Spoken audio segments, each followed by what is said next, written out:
বাতিল হয়ে গেল আইপিএল এর উদ্বোধনী অনুষ্ঠান।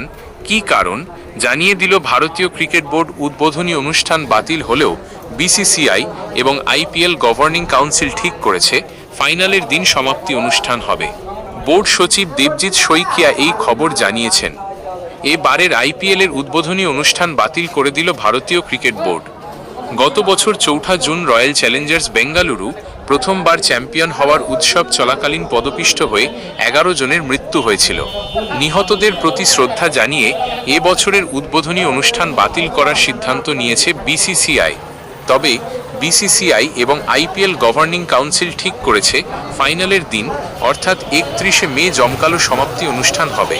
বোর্ড সচিব Debajit Saikia Times of India সংবাদপত্রকে এই খবর জানিয়েছেন। শইকিয়া বলেন, গত ৪ জুনের মর্মান্তিক ঘটনার কারণে আইপিএল এর শুরুর দিন কোনো অনুষ্ঠান হবে না। দুর্ঘটনায় প্রয়াতদের প্রতি শ্রদ্ধা জানাতে বিসিসিআই এবার উদ্বোধনের দিন কোনো সাংস্কৃতিক বা বিনোদনমূলক অনুষ্ঠানের আয়োজন করছে না। তবে ফাইনালের দিন একটি বড় অনুষ্ঠানের পরিকল্পনা করা হয়েছে। এর আগে ২০১৯ সালে পুলওয়ামা হামলায় প্রায় ৪০ জন সিআরপিএফ জওয়ান নিহত হওয়ার পর বিসিসিআই আইপিএল এর উদ্বোধনী অনুষ্ঠান বাতিল করেছিল।